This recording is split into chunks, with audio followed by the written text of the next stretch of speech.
কেউ কথা রাখেনি।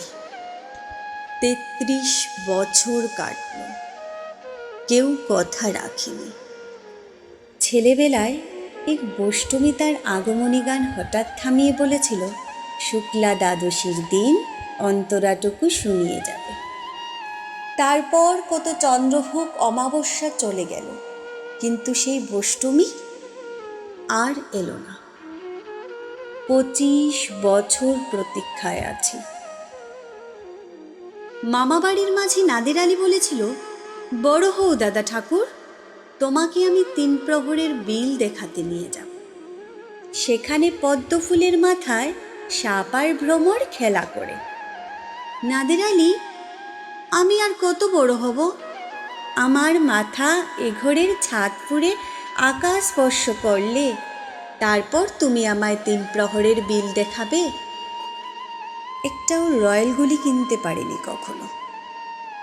লাঠি লজেন্স দেখিয়ে দেখিয়ে চুষেছে লস্কর বাড়ির ছেলেরা। ভিখারির মতন চৌধুরীদের গেটে দাঁড়িয়ে দেখেছি ভিতরে রাস উৎসব। অবিরল রঙের ধারার মধ্যে সুবর্ণ কঙ্কন পোড়া ফর্সা রমণীরা কত রকম আমোদে হেসেছে। আমার দিকে তারা ফিরেও যায়নি। বাবা আমার কাজ ছুঁয়ে বলেছিলেন, দেখিস একদিন আমরাও। বাবা এখন অন্ধ, আমাদের দেখা হয়নি কিছুই।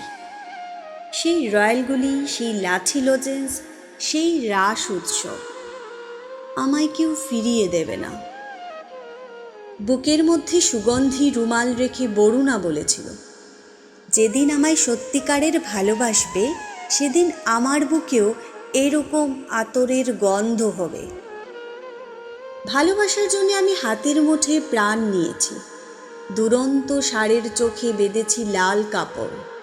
বিশ্ব সংসার তন্ন তন্ন করে খুঁজে এনেছি ১০৮টা নীল পদ্ম।